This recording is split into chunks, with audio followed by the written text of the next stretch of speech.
નમસ્કાર, મનોમંથન ન્યૂઝમાં આપનું સ્વાગત છે। આંતરરાજ્ય વાહન ચોરીના આરોપીને મહીસાગર જિલ્લા એલસીબી પોલીસે ઝડપી પાડ્યા। મોડી રાત્રે એલસીબી પોલીસને બાતમી મળતા વોચ ગોઠવતા 2 ક્રેટા ગાડી ઝડપાઈ।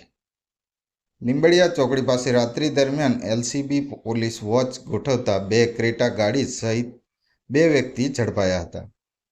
ચોરીની બંને ગાડીઓ મહારાષ્ટ્રથી ચોરી કરી હોવાનું કબૂલાત। વિકી બિશ્નોઈ તેમજ અશોક ચારણ નામના આરોપીની મહીસાગર પોલીસે કરી અટકાયત। મહીસાગર લોકલ ક્રાઇમ બ્રાન્ચે 24,50,000નો મુદ્દામાલ કબજે કરી આગળની કાર્યવાહી હાથ ધરી છે। મનોમંથન ન્યૂઝ, સંદીપ દેવાયશ્રી, મહીસાગર।